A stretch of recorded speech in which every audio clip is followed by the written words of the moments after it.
La sauvegarde de l'environnement et l'accroissement des investissements publics dans ce secteur en vue de faire face au changement climatique, c'est le point qui a longuement occupé à Kigali les échanges entre la directrice générale du Fonds monétaire international, Kristalina Georgieva, et les ministres des Finances et les gouverneurs de banque centrale de la communauté des États d'Afrique de l'Est. Ces responsables des institutions financières dans la sous-région déplorent par ailleurs les difficultés partagées par la plupart des pays est-africains à mobiliser les fonds nécessaires pour redresser leurs économies et assurer le bien-être social de la population.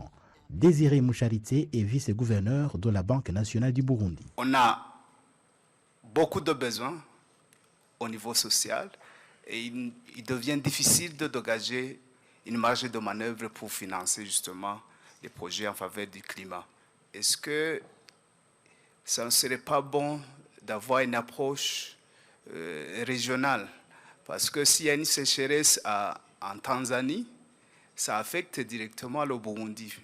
On l'a vu avec l'année 2022, avec les changements climatiques.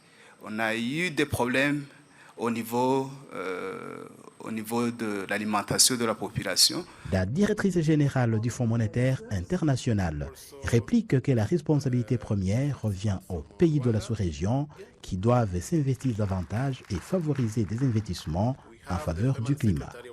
Et à elle d'ajouter que la conjugaison des efforts dans ce combat pour le climat reste un impératif mondial.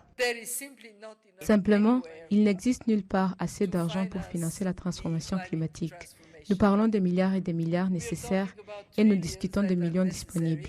À moins que nous utilisions des milliards pour créer des conditions fortes pour l'investissement privé, on ne trouvera pas les fonds à l'échelle nécessaire.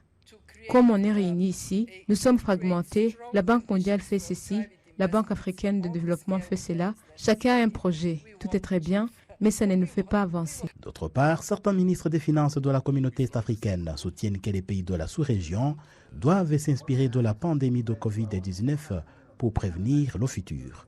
Igiel Ndagijimana est ministre rwandais des Finances. Depuis 2021, nos économies régionales se redressent relativement bien. Cependant, nous devons construire une résilience contre les pandémies à venir ou autres chocs.